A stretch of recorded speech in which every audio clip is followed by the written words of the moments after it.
લશ્કરી જવાનોને દેશદાઝને પ્રોત્સાહન આપવા ગ્રામજનો માળિયા તાલુકાના મોટા ભેલા ગામના યુવાન આર્મીની તાલીમ પૂર્ણ કરી ઘરે પરત આવતા ભવ્ય સ્વાગતનો કાર્યક્રમ યોજાયો છે।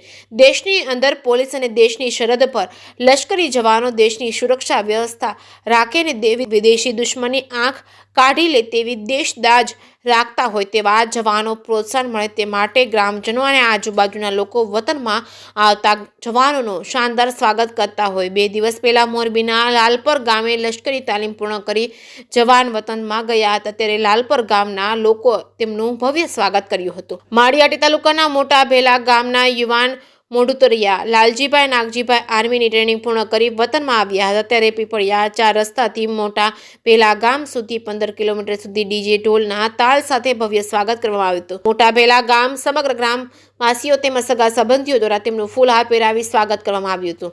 તેમના ગામનું નામ રોશન કરી ગામને ગૌરવ અપાવ્યું હતું। લશ્કરી જવાનોને પ્રોત્સાહન મળે તે માટે ગામવાસીઓએ ભારત માતા કી જય વંદે માતરમના નારા લગાવ્યા હતા। ગામની દરેક શેરી ગલીને લત્તામાં સામૈયું કરવામાં આવ્યું હતું। સામૈયામાં ગ્રામ પંચાયતના સરપંચ સભ્યો સમગ્ર ગ્રામવાસીઓ મોટી સંખ્યામાં જોડાયા હતા। ફૂલોનું વરસાદ કરી સ્વાગત કરવામાં આવ્યું હતું। સમગ્ર ગામ સમસ્ત બહારથી પધારેલા મહેમાનો તેમજ સમાજવાડીમાં જમણવાર કરવામાં આવ્યું હતું। માતા પિતાને સલામી આપી ગર્વભેર ભેટી પડ્યા હતા અને સૌની આંખોમાં આંસુ છલકાયા હતા। જે કેસની ગુજરાતી સાથે શ્રીકાંત પટેલ, મોરબી।